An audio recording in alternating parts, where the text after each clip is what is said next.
Christmas! Ayan, so December na, no, napakabilis ng panahon. Parang last week lang kumakanta tayo ng Oh Holy Night, di ba? Di ba, naalala niyo mo ba yung Christmas service natin last year? Kumanta tayo ng Oh Holy Night. So ngayon, mag-Christmas service na naman tayo, isang taon na ang lumipas. And I believe, no, na sa nakaraang taon na to, marami talagang ginawa si Lord sa atin. Amen. Pati last week. Amen. Amen. Ayan. Sige po, patuloy nating papurihan si Lord sa ating mga testimonies. Baka po may gustong unang mag-share kung ano yung pinagpapasalamat niya kay Lord. Sige po, si Angie, dahil birthday niya, nakapula siya. Palapati si Lord. Ayun lang po, nagtithank you po ako sa Lord sa panibagong taon sa buhay ko. Then, nagpapasalamat ako sa faithfulness din ng Lord and sa gratefulness niya sa buhay ko na unti-unti ulit nababalik yung heart ko sa Kanya.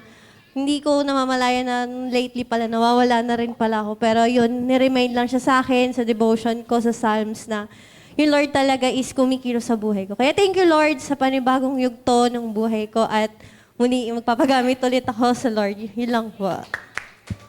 Amen. Praise God. Ayan, so bago tayo magtuloy sa testimony, welcome po para sa mga nasa online. Hello po, patuloy po tayong mag-SRCT at pwede rin po kayong mag-comment ng inyo pong testimonies kung paano nyo po naranasan yung kabutihan at katapatan ng Diyos sa atin nitong nakaraang linggo. Amen. Sa iba pa po, meron pa po bang gustong mag-testimony? Yan, si Rio. Palakpakan natin si Lord sa buhay ni Rio. Ayun, gusto ko lang po mag-testimony kay Lord. Kasi nitong week, hindi talaga maganda yung nangyayari. Pero gusto ko magpasalamat sa kanya sa kabutihan niya. And then, kasi last week kasi may mga tinitingnan ako sa FB. Tapos nababurden ako sa kanya. Sabi ko, Lord, ganito po pala yung pinagdadaanan ng tao na to. Tapos gusto ko siyang sharean, pero hindi ko siya shineran. Hindi ko siya shineran kasi sa FB. Yun. Ayoko kasi mag-share ka ako ng Lord ng True PM, ganun. Tapos alam niyo po ba, nung Sabado, papasok ako sa school, defense po namin yon. Tapos punta ako kay Bobo kasi ako tawag dito. Magbibili ako ng index para sa defense namin. Tapos ang ugali ko po kasi ay sa tricycle talaga ako nagre-review, gumagawa nung kung ano-anong kailangan ko sa church. Tapos alam niyo po ba, pagtingin ko sa tricycle, ando doon po yung tao na yon. Tapos sabi ko, ang bungad niya sa akin, ang tagal ng pagbebenta sa'yo. Ganon, masungit. Sabi ko, siya yun na. Sabi ko, ganon kayo. Siya yun na. Magre-review ko, Lord. Sabi ko, ganon. Tapos alam niya yun, nung papunta na kami sa Kalumpit, ayun na, nagbiyahe na. Sabi ko, Lord, kasi gusto ko po ako mag-review. Sabi ko, ganon. Pero alam niya yun, sabi niya, sharean mo. Nagsungit po kasi siya. Pero nung sharean ko po siya, alam niya po na sobrang gaan sa pakiramdam, tapos na ipag-pray ko siya. Tapos alam niyo yun na ganun yung impact nung pag-share sa kanya, talagang umiyak siya, ganun. Tapos alam mo yun na sinabi niya kung ano yun yung pinagdadaanan niya. Sobrang sabi ko, Lord, thank you kasi hinayaan mo na tawag dito na makasama ko yung tao na to. Thank you, Lord, kasi narinig niya yung gospel. Thank you, Lord, kasi hindi mo hinayaan na mag-review ako sa tricycle. Thank you, Lord, kasi tawag dito, na-share ko sa kanya yung magandang balita na nanggagaling sa iyo. Tapos ayun, sabi ko sa kanya na kung gusto mo pa mas makilala si Lord, pwede po kitang, kilala na niya ako kasi kilala ko na rin siya. Sabi ko, kung gusto mo pang makilala si Lord, pwede mo po akong i-chat, pwede po kita i-chat. And kung may mga gusto pa po kayong i-share sa akin na talagang may gusto kayong makausap, nandito lang din po ako. Pero ayun po, nagpapasalamat ako kay Lord dahil nakapag-share ako ng gospel at the same time po is pumasa po kami sa aming thesis defense po. Amen. O, diba dahil inuna ni Rio yung pagsunod dun sa utos ni Lord, diba, na mag-share. Si Lord na yung nag-take care of nung kanyang thesis defense. Praise God! Ayan. So, meron pa po ba? Gusto mo mag-share? Last one. Ayan, si Ate Bona. Sige po palapatin si Lord. Gusto ko lang pong mag-share about po sa nung nag-share the gospel po ako kahapon. Ako lang po mag-isa. Parang inano po sa akin ni Lord yung takot at saka po yung emotion. Pero nung sinabi po ni Pastora nung nag-ano po tayo, balasik na pag inuna mo si Lord, nag-share ka ng the gospel, na sabihin mo lang na, pwede ba akong mag-share ng the gospel? Sabi po ni Pastora, bibigyan ka ng power ni Lord. Yun po yung pinanghawakan ko. Kahit lang po kaming mag-ina, si Kidlat po, yung anak ko, nag-share po ako ng gospel po. Nawala po yung takot ko. Talagang sabi ko, Lord, tutuloy ba ako o hindi? Sabi kong gano'n. Kasi dalawa lang kami. Hanggang sa na-sharean ko po ng gospel, yung pinakamataas po sa amin na sa card po, yon. Tapos, sabi po niya, ang galing-galing mo namang magsalita. Hindi po ako yon, si Lord yon yung nagbigay sa akin ng power. Pero kilala niyo naman po ako na pag nagsalita, katulad po ngayon, kinakabahan ako. Pero si Lord po talaga yung nagbigay po sa akin. Kaya nagpapasalamat po ako sa Lord. Amen. At hindi lang isa yun, di ba? May 2 kabataan pa, Ate Bona. Ayun. Kasi nakita ko yung post nyo sa Balasik Disciples. So nakaka-bless lang kasi kilala natin si Ate Bona na yun nga, mahiyain. Ayan, parang feeling niya hindi siya gagamitin ni Lord. Pero pag talaga sumunod kay Lord, makikita natin yung power ni Lord na nagmamanifest sa buhay ng isang tao. Praise God kasi may nag-apply agad nung Balasik message. Amen. Sige po, dahil dyan, alam ko naman na, sige, may hahabol daw po. Si Ate V. Sige po pala para si Lord. Yun po, share ko lang po. Kasi related din po kay Ate Bona. Bali, kakauwi ko lang po, galing akong Taguig. Tapos, doon po kasi yung family ko. Tapos, nung Sunday nga, sabi nga nila, kailangan share the gospel tayo. Kumbaga, on fire, ganon. Tapos sabi ko, hindi ako nagpaalam sa kahit sino dun sa pamilya ko, sa bahay. Umuwi ako bigla ng Taguig. Sabi ko, gusto ko umpisahan sa mga family ko doon. Tapos hanggang sabi ko, sino unahin ko? Papa ko ba? Mama ko ba? Sino ba? Yung kapatid ko ba? Isa lang? Or yung asawa niya? Sabi ko, hindi ko alam. Tapos, alam mo yun, tanghaling tapat, lunchtime. Imbes na bago kami kumain, lahat kami nandoon, nagtipon-tipon kami. Praise God, yung na-4SL ko, 5. Sabay-sabay. Sabi ko, hindi ko alam paano ko umpisahan kasi nga, ultimo sa prayer, nahihirapan talaga ako.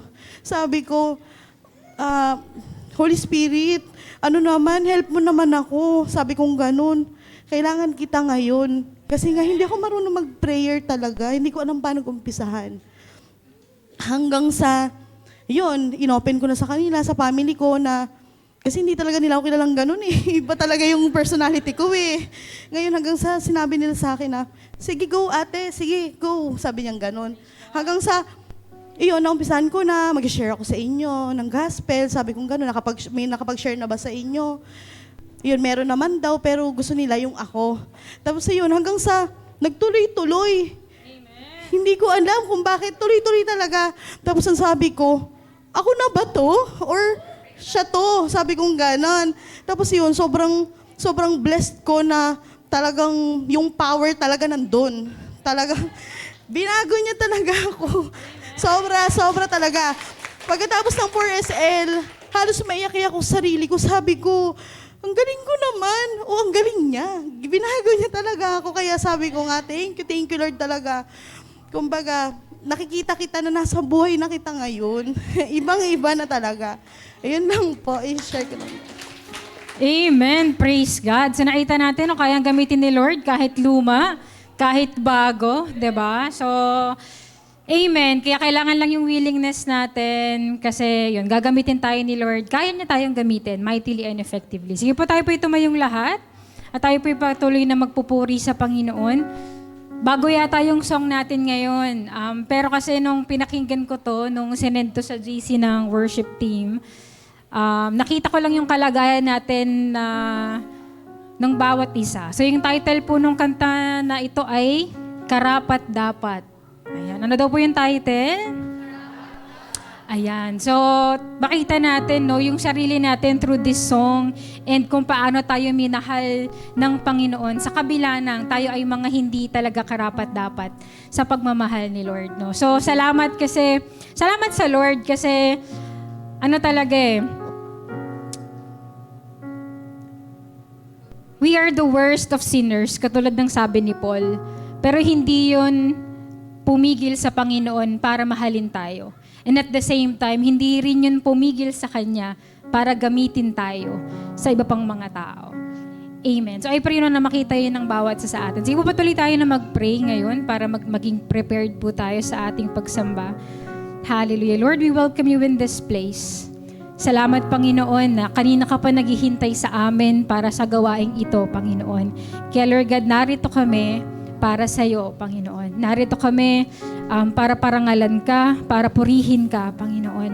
Hallelujah, God. Patuloy naming inaalala yung ginawa mo sa krus para sa amin, O God. Dahil ito yung dahilan bakit kami nandito lahat, Panginoon. Kung wala ang krus ng Kalbaryo, kami iwala rin dito, O God. Kaya we continue to remember you, O God, and we continue to thank you, O Lord, for your wonderful love, Panginoon, that never fails, O God, for us. Hallelujah, hallelujah. Lord God, patuloy na humingi kami ng kapatawaran din kung meron man mga kasalanan, Panginoon, na pwedeng humadlang sa aming pagsamba sa gabing ito, O God. Nagpapalinis po kami sa iyo in Jesus' name. Sige po, pwede tayong mag-repent kung meron man tayong naalalang mga kasalanan na pwedeng maging hadlang sa paglapit natin sa Panginoon. Hallelujah. Lord God, nagpapalinis po kami, Panginoon. At nais namin na makalapit talaga kami with boldness, O God, sa inyo pong trono sa gabing ito. In Jesus' name. Hallelujah. We welcome you, Holy Spirit. Patuloy ka naming ina-acknowledge, O God, sa aming puso, sa aming kalagitnaan, sa aming gawain, Panginoon. Pangunahan niyo po kami, O God, and help us to worship Jesus Christ sa gabing ito. Fill this place, O God, with your presence. Fill this place, O God, with love, with grace, with mercy, with gratitude, Panginoon. At may kagalakan po kaming sumamba sa iyo sa gabing ito. In Jesus' name we pray. Amen.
Minsan pa po, di akalain, tulad ko'y mama.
Thank you, Lord.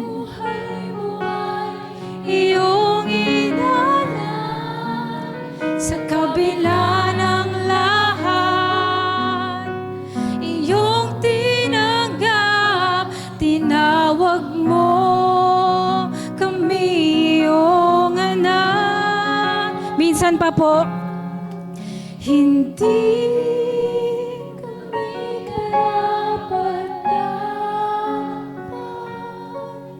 ngunit buhay mo ay iyong inalan sa kabila ng lahat, iyong tinanggap, tinawag mo kami iyong anak.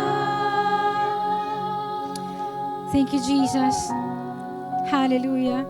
Sige po, sa oras na to, patuloy nating alalahanin kung paano tayo tinanggap, kung paano tayong minahal, kung paano tayong iniahon ng Panginoon kung nasaan tayo dati. Hindi man tayo karapat-dapat, wala mang mabuting nakita ang Panginoon sa atin noong una. Pero ang Diyos ay hindi nagdalawang isip na bumaba sa atin. Hindi siya nagdalawang isip na hanapin ka. Hindi siya nagdalawang isip na hintayin ka.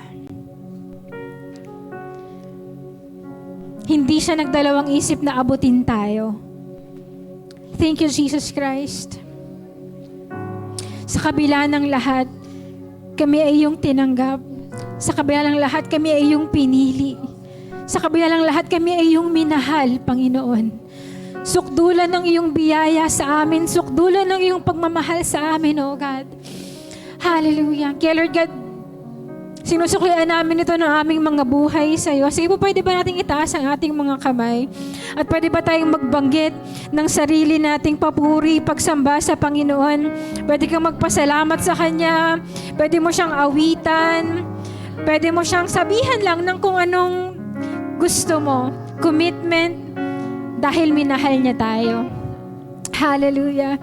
Hallelujah. Lord, tanggapin niyo po ang aming mga papuri. Tanggapin niyo po ang aming pagsamba.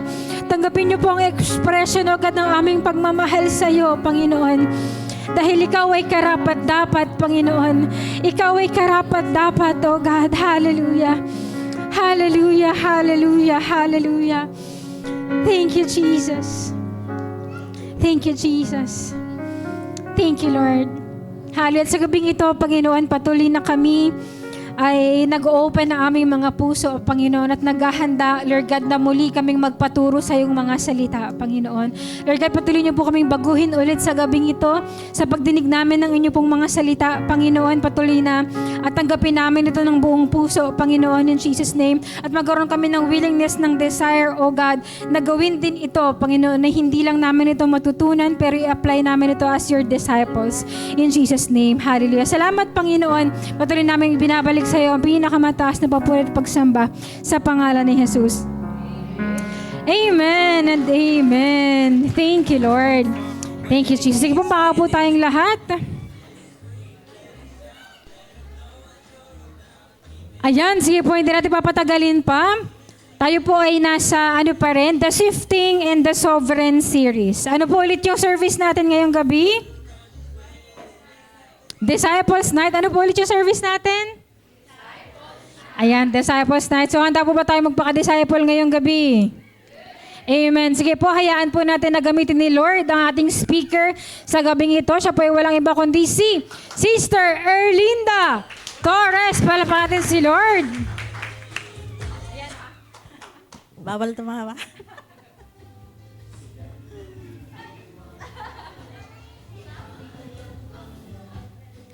Amen. Magandang gabi sa inyo lahat. Good evening. Hallelujah. So, patuloy tayo sa ating series, yung The Sifting and the Sovereign. At week 4 na tayo, no? Batong salamin na to.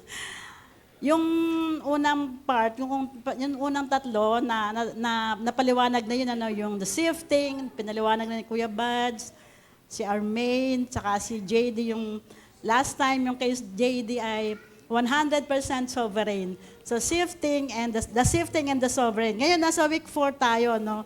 At ang topic natin ay, yes, this must happen. Yes, this must happen.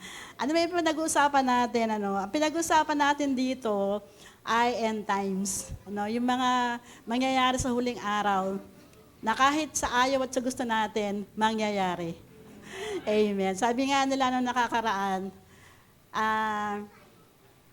hindi man masarap sa pakiramdam, ala kang magagawa dahil kailangang mangyari. Dahil yun nakasulat na. Amen.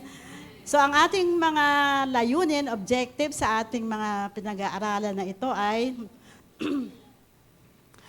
makita na ang bawat pagsubok na nangyayari ngayon ay tanda ng kadakilaan ng Diyos na nahahayag para sa kaligtasan ng nakakarami.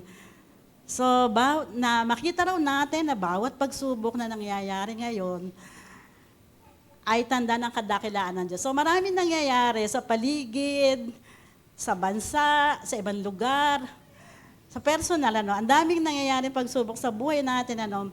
At minsan mabigat para sa ibang tao, mabigat para sa atin. Pero, kaya rin nangyayari yan para mahayag yung kadakilaan ng Diyos, ano. Na kapag nakalampas ka diyan, or na-solve yung nakalampas ka at nanatili kang tapat, nahayag ang greatness ng Lord sa iyo at nabe-bless ng iba. So wag nating kamuhian yung mga pagsubok. Ano. Sometimes ginagamit yan ng Lord para tayo talaga ay hubugin, magtagumpay, at maging blessing sa iba na after ng mga nangyari sa iyo, nakatayo ka pa rin. Amen. Ano pa yung objective natin? Sabi rito, to awaken and yung susunod, to awaken and equip the church to remain faithful and discerning as God's prophetic timeline unfolds. Ano ibig sabihin niyan? Ano sabi? Para tayo daw ay gisingin. Gisingin. Amen?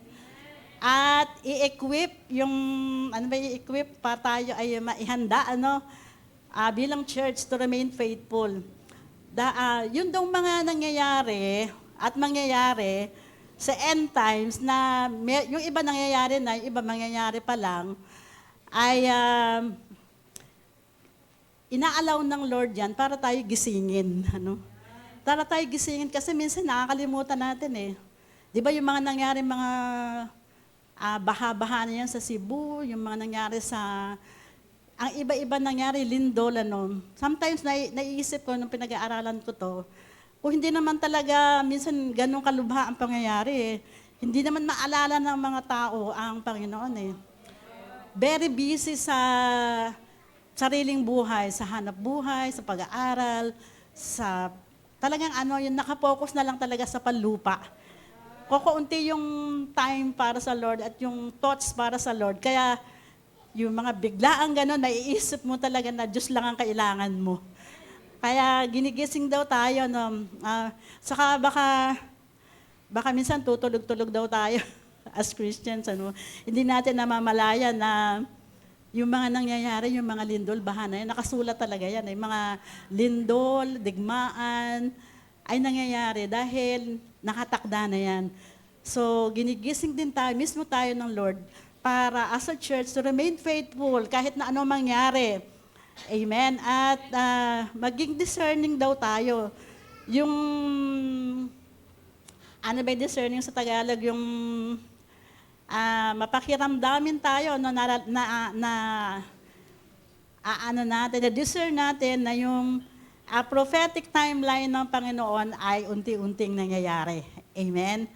And ano pa sabi sa objective natin? Understanding that these trials and deception and decline are not signs of God's absence, but of His sovereign plan being fulfilled. Ano ibig sabihin niya? Sabi, maunawaan daw natin na yung mga pagsubok, matitinding mga nangyayari sa personal at sa paligid, ay, at saka yung mga deception. Ibig sabihin ng deception merong mga lumilitaw na mga false teachers, false naturo, ano.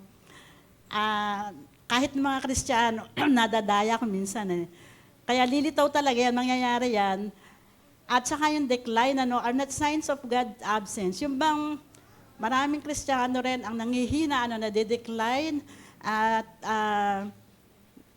minsan tumatalikod. Pero mga nangyayari daw yan, hindi ibig sabihin na hindi alam ng Panginoon at hindi niya nakikita.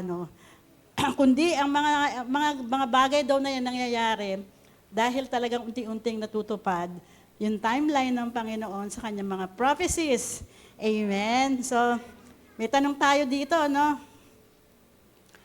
Okay, may tanong tayo dito. May mga bagay ba sa buhay mo na ayaw mo mangyari, pero nangyari?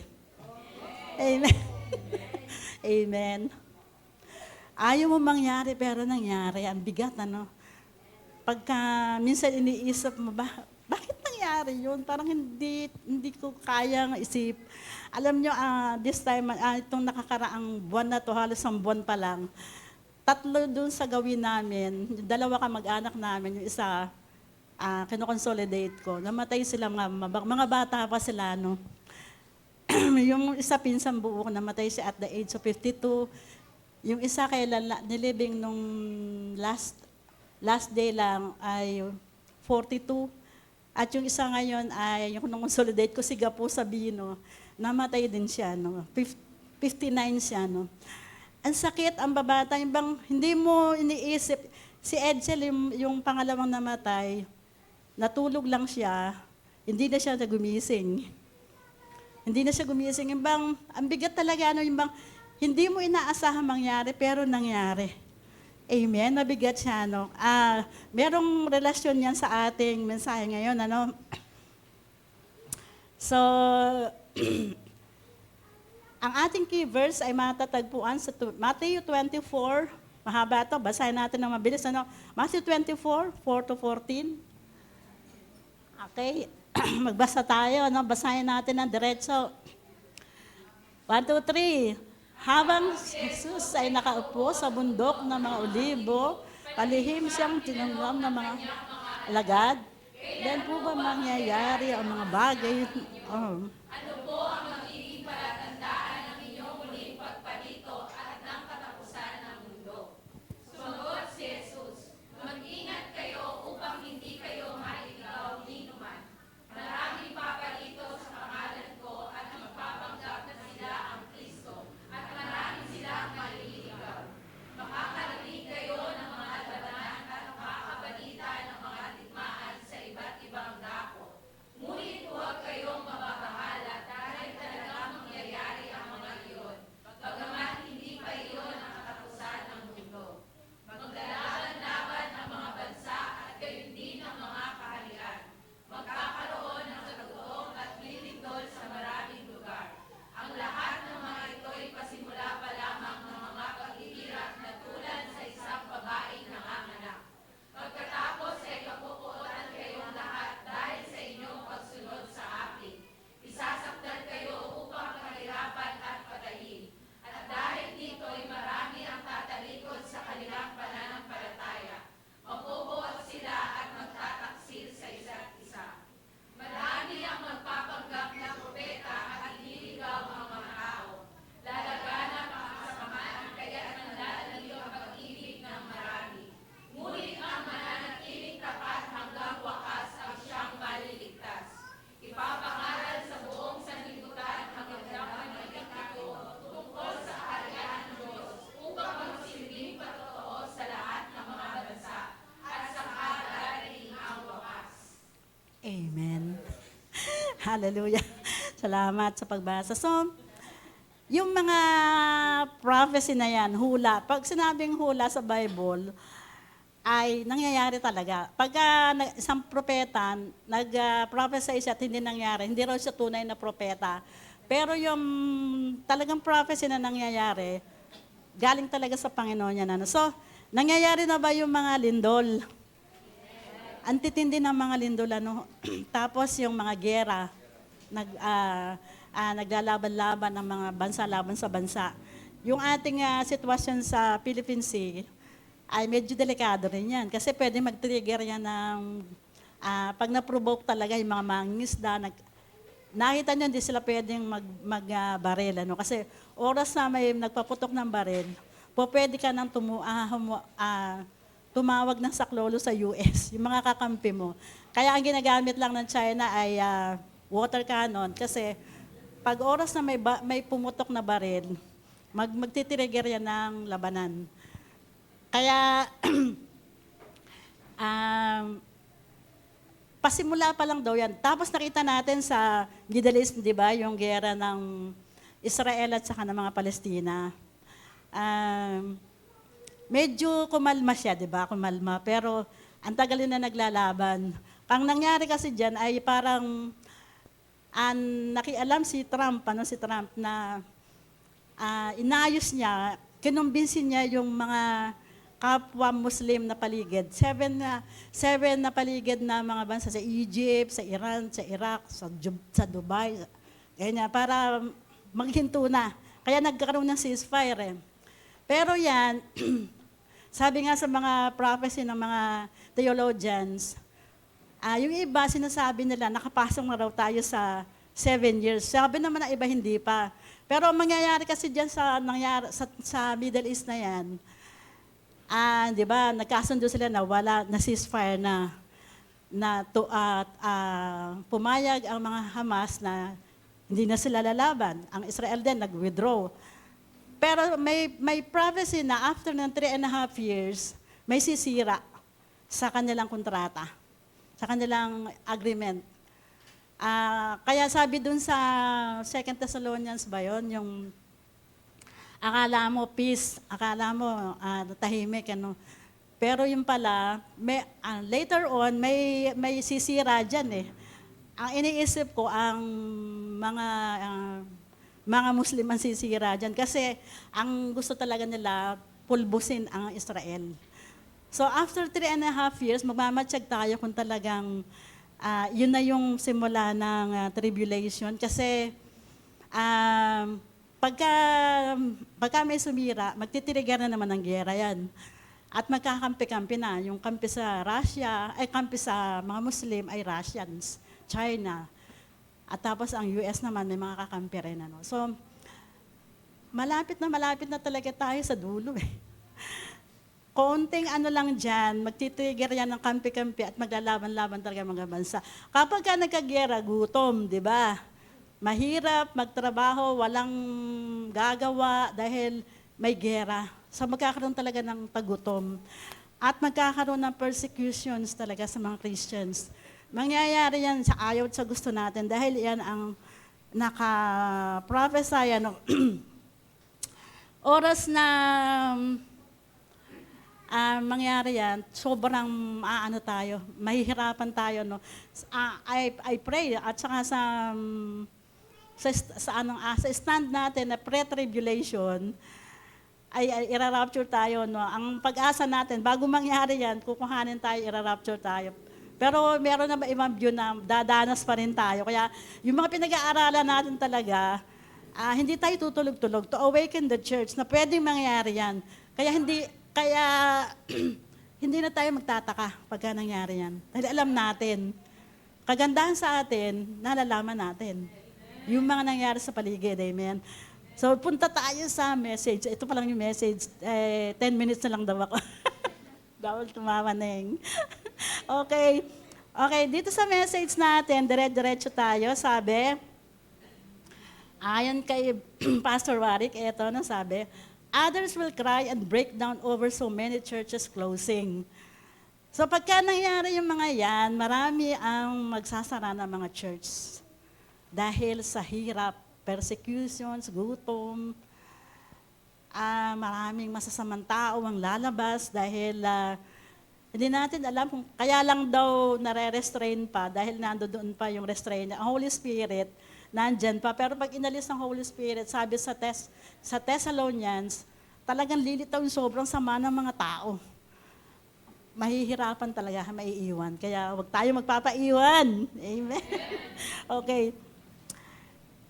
Marami ang, dito sa, others will cry and break down over so many churches closing. Alam ko na nakikita rin nyo sa YouTube yung nangyayari sa Nigeria, no?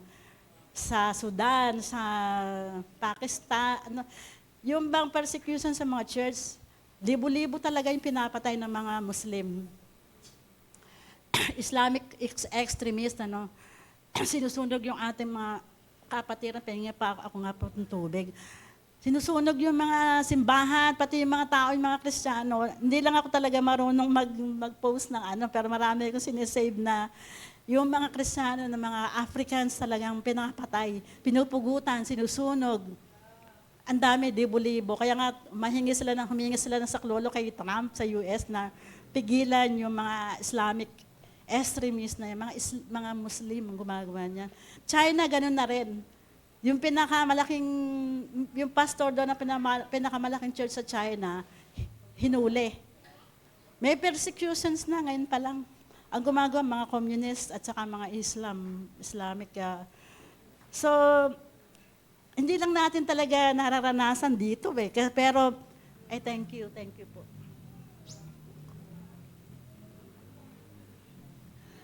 Hindi lang natin feel yung nangyayari sa kanila, pero kung siguro sa atin, pag sinunog yung church natin, baka wala nang umattend.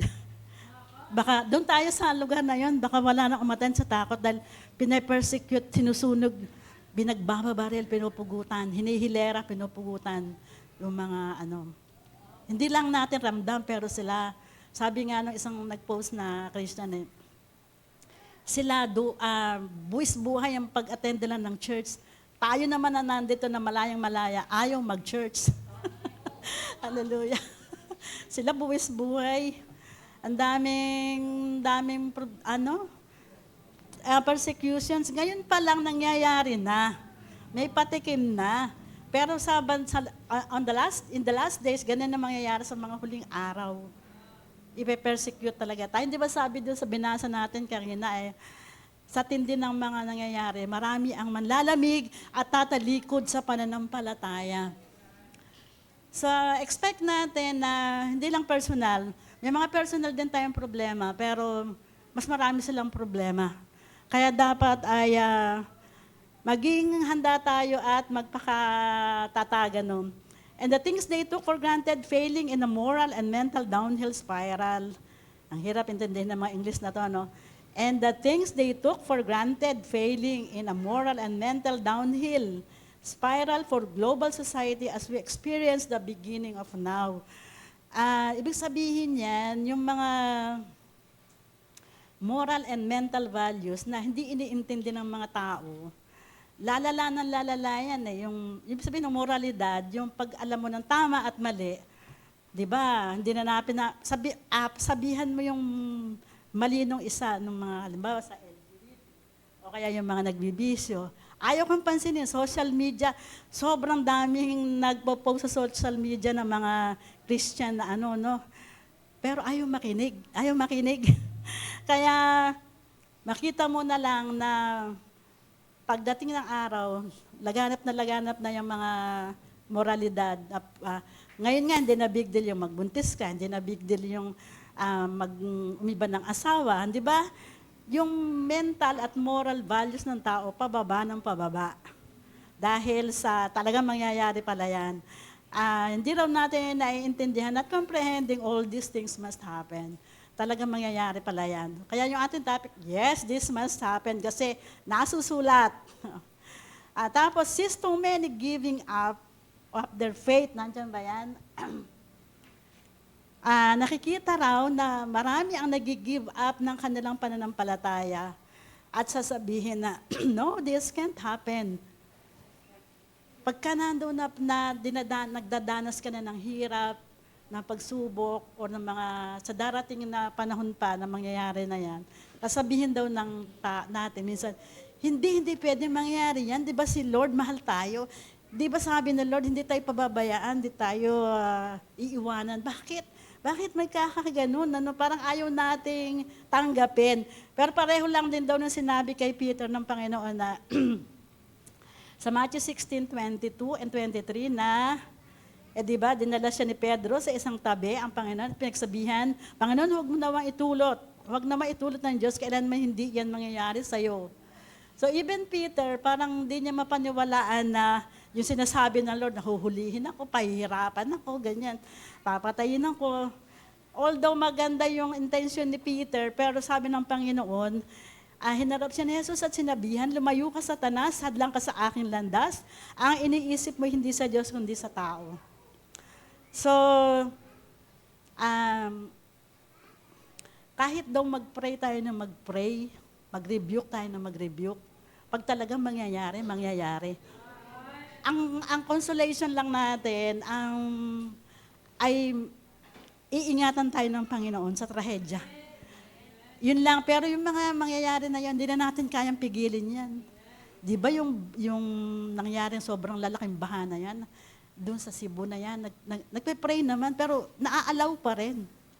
Kasi, sabi nga ng Panginoon sa Isaiah 55, my thoughts are not your thoughts and my ways are not your ways. Ang kaisipan ko, hindi nyo kaisipan. Ang pamamaraan ko, hindi nyo pamamaraan. Meron siyang sariling dahilan na hindi natin kayang pigilin. Okay? Mangyayari at mangyayari. So dahil sa, sabi rito, nakasulat na, iniisip natin daw na kung tumanggap tayo sa Panginoon, lahat ay magiging okay na. Yun ang ating mentalidad eh. Ano? Andiyan ba yan? Ayan. Hindi pwedeng mangyayari yan. Parang ayaw natin tanggapin na mangyayari yun, mga yan, tsaka yung mga nangyayari sa buhay natin. Ano? Dahil akala natin, pag tumanggap tayo sa Panginoon, I bear the process, sabi nga dito sa nawala ng, parang yayakahapin ka ng Panginoon and all this. Pero, yun nangyari sa anak ni Pastor Jess, ang bigat nun. Nangyari sa kay Kat, kay Kim. Kahit na hindi natin maubos maisip na nangyayari. Kasi may sariling dahilan ng Panginoon na hindi natin kayang pigilan. Ano? Okay, so pagka naghahayo tayo, wag natin puro papasok sa langit, ganyan, maliligtas ka, hahaluan din natin ng talaga ng mga end times na mangyayari. At pagka-Panginoon ng Panginoon sa buhay nila, na hindi pwede na ganito, ganyan. Kapag ka tumanggap ka sa Panginoon, Panginoon mo talaga siya, na kung ano yung dati mong ginagawa, hindi mo na gagawin ngayon. Parang gano'n, ihahanda natin din sila sa end times. Okay, naku po, sandali. Bakit din mangyayari ang mga kahirapan? Sabi rito, no? Sabi rito, dahil naubos na ang pasensya ng Diyos dahil sa katigasan ng ulo natin at ayaw tayo magpatuwid, ayaw na nating makinig sa mga sinasabi niya. So, darating yung time na, sabi dito sa bandang ibaba ko, ay ibubuhos ng Panginoon yung pot niya. The wrath of God, ibubuhos niya. Doon sa mga tao talaga, hindi ko na isulat, hindi ko na iano dyan yung nasa ibaba yung verses ko na nasasagad na ang Panginoon sa mga sama ng tao kasi tingnan mo yung mga Muslim na yun na walang anumang pumatay at saka yung mga taong ayaw kumilala kay Jesus, ginagawang katatawanan. Darating ang time na talagang makikita nila yung puot ng Diyos, ibubuhos ng puot ng Diyos yung puot niya sa mga tao na matitigas ang ulo, no? Kahit sa atin, sa mga personal natin, Christian life natin, baka meron pa rin tayo na mga iniiwi na kahinaan, mga kasalanan, ayaw nating i-give up. Ang Panginoon nasasagad din. Bibigyan ka talaga ng ultimatum. At baka kapag hindi ka na talaga mapigil, pwedeng kuhanin ka na lang, huwag ka na lang mag-asala. Kaya, wag nating sagarin yung pasensya ng Panginoon. Darating talaga yung end times na yan dahil gusto nang wakasan ng Lord ang daigdig. Yung sama ng daigdig na to, gusto na niyang mabago talaga. Di ba magkakaroon ng bagong langit at bagong lupa? Gusto na niya i-dissolve yung kasamaan ng tao rito. At kailangan maghanda tayo na hindi tayo matigas ang ulo. Amen? Okay? Kaya ibubuhos ng Panginoon ng kanyang puot para makita ng mga taong ubod ng sama yung Diyos na ayaw nilang kilalanin at sundin ay makapangyarihan at handa silang parusahan. Amen. Huwag nating binibiro ang Panginoon na ang tagal nating iniiwi-iwi ng ating mga kahinaan na ayaw pang isuko. Baka masagad ang Panginoon. Amen. So, konti na lang Itong mga, meron dito binabanggit na NAR, nabanggit sa, alam niyo yung kung ano yung NAR, ang mga NAR, New Apostolic Reformation, na mga dominionist, ayan, ay mali sa kanilang inaasahan at itinuturo. The whole dominionist kingdom now message has people expecting an end time revival and a powerful triumphal church ruling the world. Excuse me.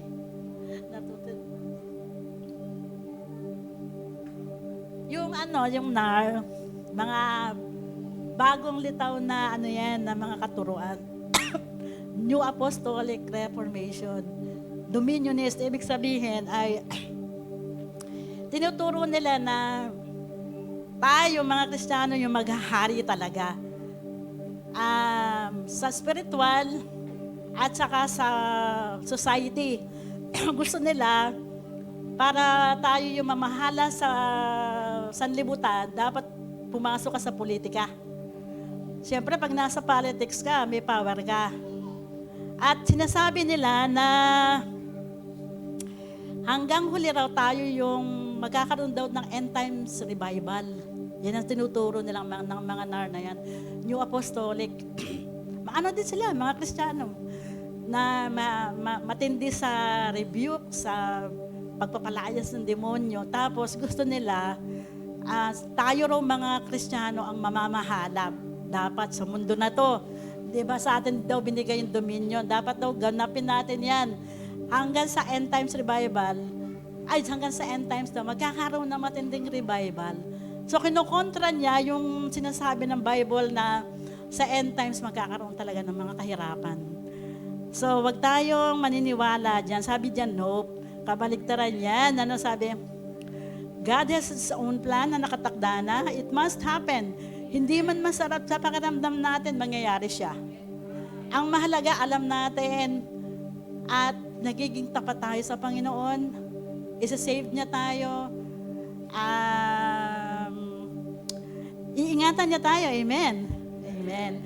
So, application, konti na lang. Sa application natin, see the end times through the Word of God. So, wag tayong wag tayong gumawa ng sarili nating end times na hanggang huli ay ang Panginoon mabuti, hindi mangyayari yan, hindi papahintulutan ng Lord. Hindi. Kung ano yung nakasulat, ay yun ang mangyayari. Maging handa lang tayo. Sana nga, pre-trib para bago dumating yung 7 years of tribulation, 7 taon ng kapighatian, nando doon yung 666, hindi ka makakabili, hindi ka makakapagbili, tatatakang ka, hahanapin ka ng mga antikristo, at gutom. Tatago ka. So, dapat ay makita raw natin yung end times sa ilalim ng sinasabi ng salita ng Diyos. Amen. At pangalawa, help others to see end times through the Word of God din. Tulungan daw din natin yung iba na makita rin yung end times. Kasi yung mga tao, alam niyo yung mga hindi Kristiyano, hindi nila alam yung mga end times na yan eh. Kaya maganda rin yan ang approach mo eh. Malapit na bumalik ang Panginoon. Alam mo ba yung mangyayari dyan sa Matthew 24? Minsan ginaganon ko din eh. Kasi para naman meron silang overview. Alam silang magugulat na lang sila sa mangyayari. Ba't ano nangyayari? Nung pala na lang malalaman na totoo pala yung sinasabi nila. No? Totoo pala yung sinasabi ni Ate Neng, ni Ate Joy. Totoo pala yung sinasabi ni Pastora. Ba't hindi ako nakinig? So dapat talaga, turuan din natin sila yung kinoconsolidate natin, yung cell group natin, yung hayo natin. Makita rin nila yung end times in the light of the Word of God. Ano? And conclusion natin, So magpakalalim tayo sa salita ng Diyos at huwag umasa sa sariling expectation.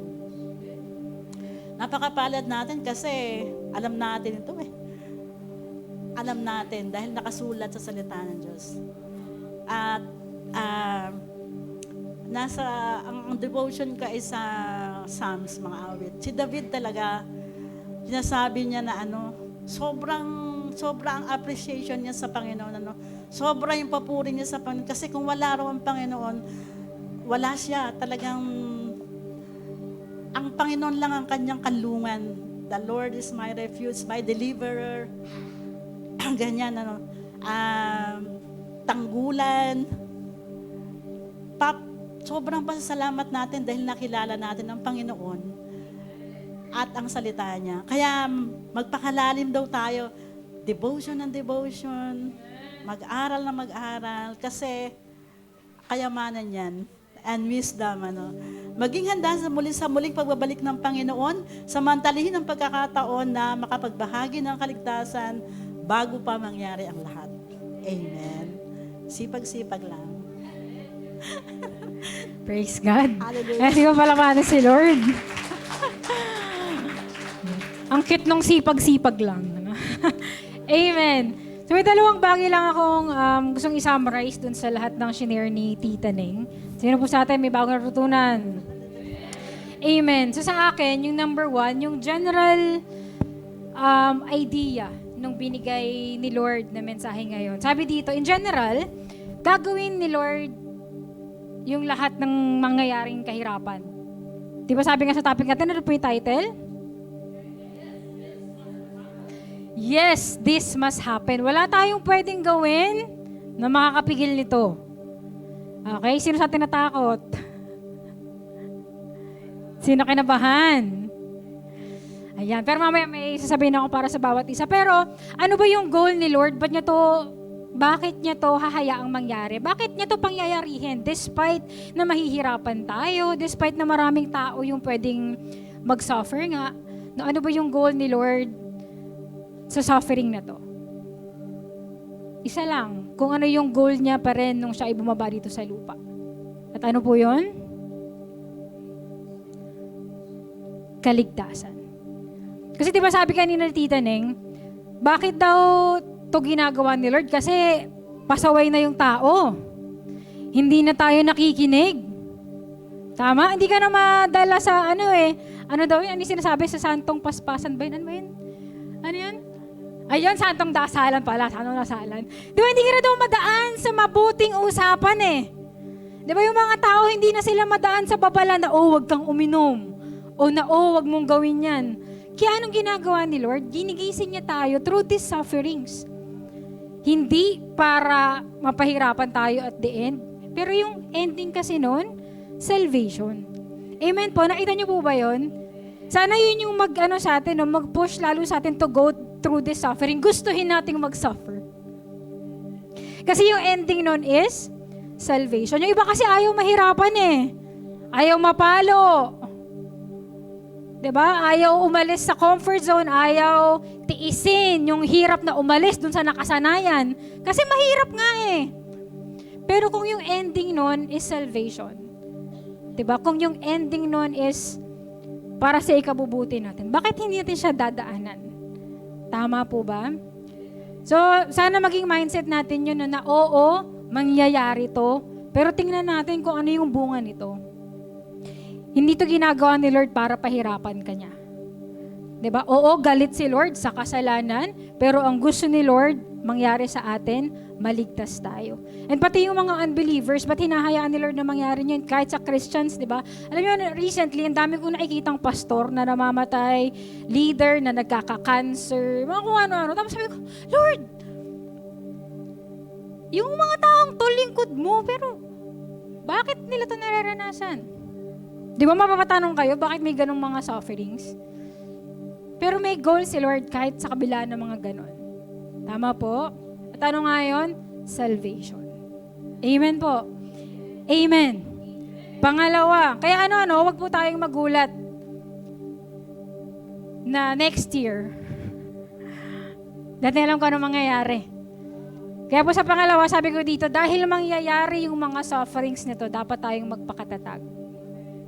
Sabi mo sa katabi mo, kapatid, stronger in 2026.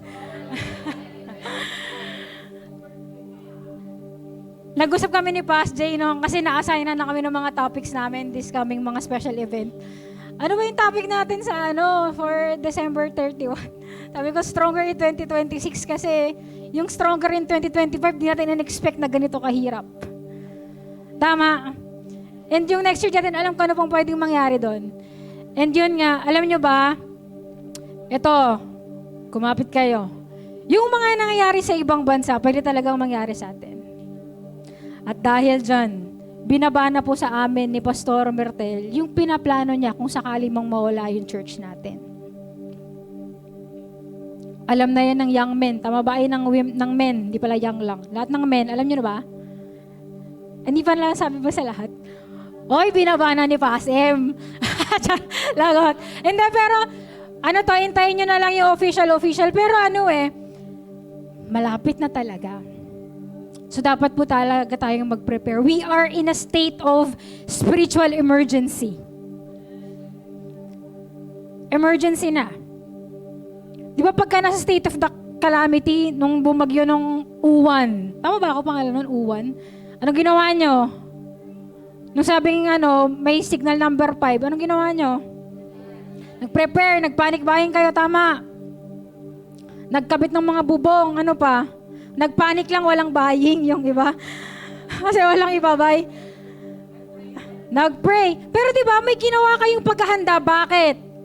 May emergency. May pwedeng mangyari kasi babagyuhin.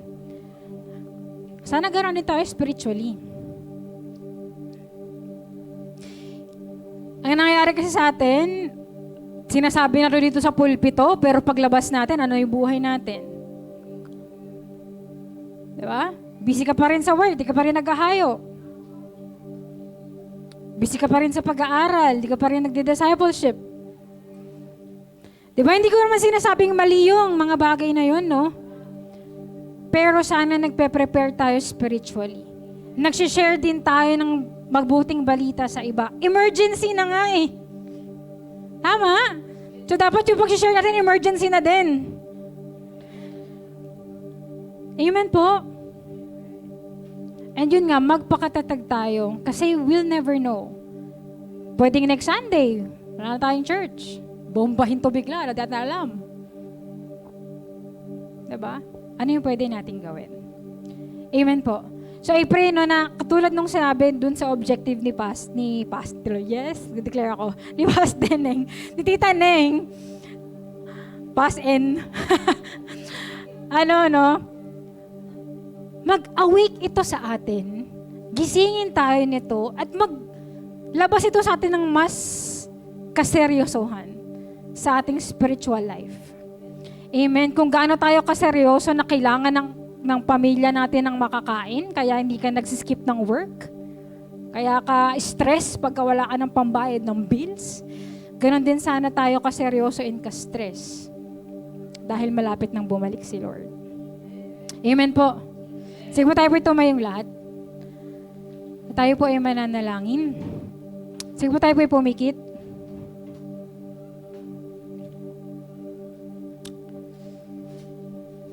Sige po, let's pray. Hallelujah, Lord. Panginoon, nagpapasalamat kami dahil may babala, Panginoon. Salamat, Lord, sa warning. Dahil gusto mong maghanda kami, Panginoon. Salamat, Lord, na may chance kaming mas maging seryoso. Salamat, Lord, na may chance pa kaming mag-share sa iba.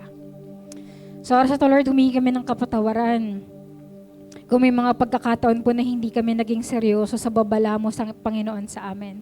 Sa kabila na nababasa namin to sa Bible, sa kabila ng lagi namin itong naririnig sa church, Panginoon, patawarin niyo po kami kung nagiging katulad pa rin kami ng dati. In Jesus' name. And I pray, Lord, na sa gabing ito, ipinaunawa mo ito sa amin ng mas mainam, Panginoon. At mas nagkaroon ito ng malaking impact sa aming mga puso. In Jesus' name. Para paglabas namin dito, mas maging seryoso kami sa iyo, Panginoon. In Jesus' name.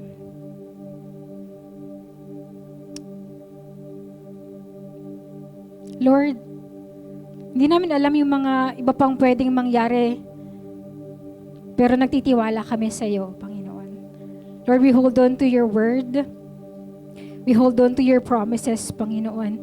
And I pray sa bawat isa, bigyan mo kami ng pananampalataya, Panginoon, na hindi sumusuko. Ano man yung mga pwede naming daanin simula sa araw na ito, Panginoon, bigyan mo kami ng pananampalatayang laging pinipiling magtiwala sa iyo, O God.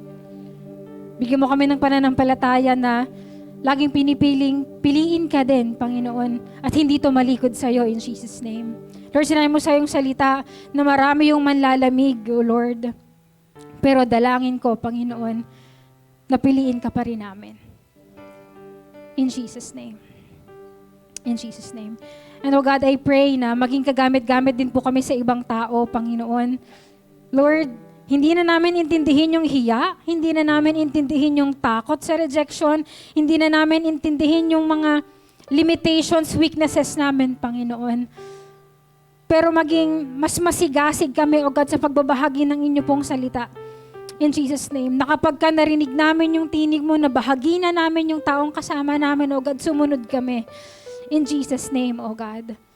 In Jesus' name. Hallelujah. Lord God, may you continue to raise these people, Panginoon, as your true disciples.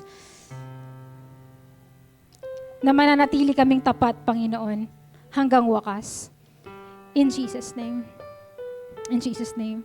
Sa oras po nito, pwede po ba tayong mag-pray personally sa Panginoon? Especially yung mga taong ngayon, currently may suffering kayo. Pwede kayong mag-pray sa Panginoon na, Lord, this is my commitment.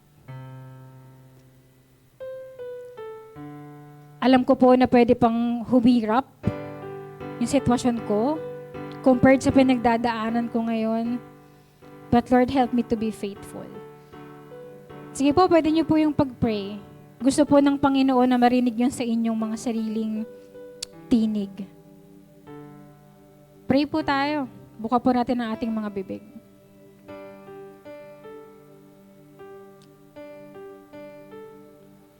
Pati po sa mga nasa online, kung nasa naman kayo ngayon, pwede po kayong mag-pray sa Panginoon.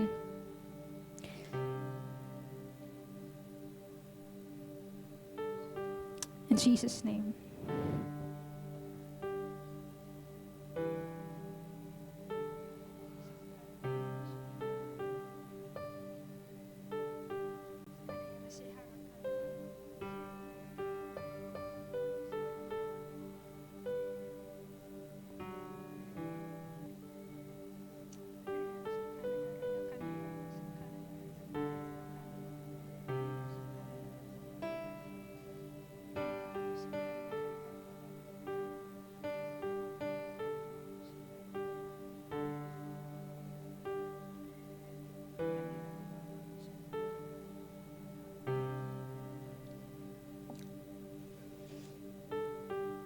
Hallelujah.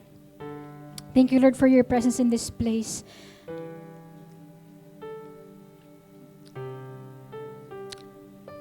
Holy Spirit, I continue to ask you, O Lord, na patuloy pong maging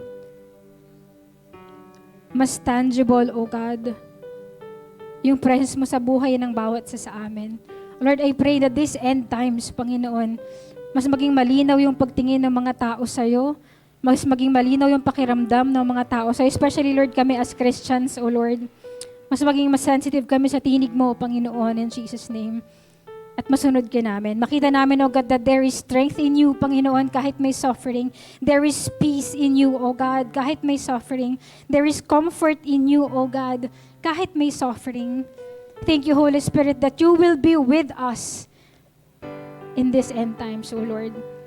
In Jesus' name. Hallelujah. And I pray, O God, na sa paglabas po namin, paghayag namin ng inyo pong mga salita, O God, gamitin niyo po kami, Panginoon, to do signs and wonders, O Lord, in Jesus' name, na mas maraming unbelievers, O God, yung makapaniwala, Panginoon, sa iyong kapangyarihan, sa iyong kakayanan na makapagligtas, Panginoon, in Jesus' name, para mailagak nila yung kanilang pagtitiwala at pananampalataya sa iyo, Panginoon, in Jesus' name.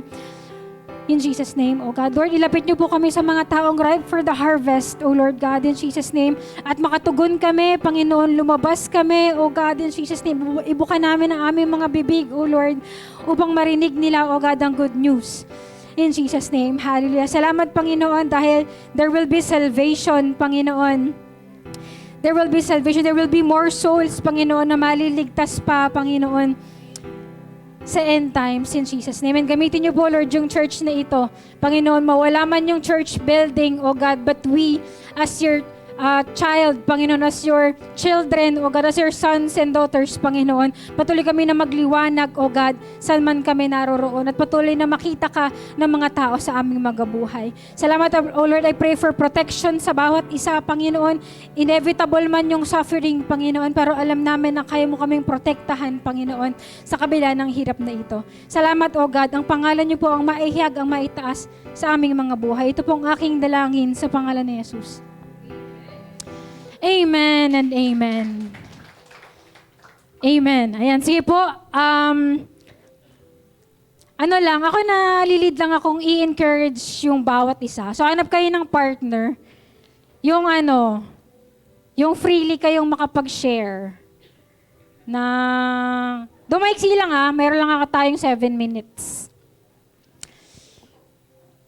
Yon. Freely kayong makapag-share. Tapos encourage nyo lang yung isa't isa. Siyempre ng may word of God. Ayun. Kasi alam nyo, napaka sa heart ko nung sobrang malapit nang bumalik si Lord. So, ayan lang. Sa mga nasa online, ayan, pwede po tayong mag-send ng ating mga natutunan testimonies. Yun. And pwede po tayong mag-encourage din po sa ating mga comments. God bless po and see you po sa Sunday.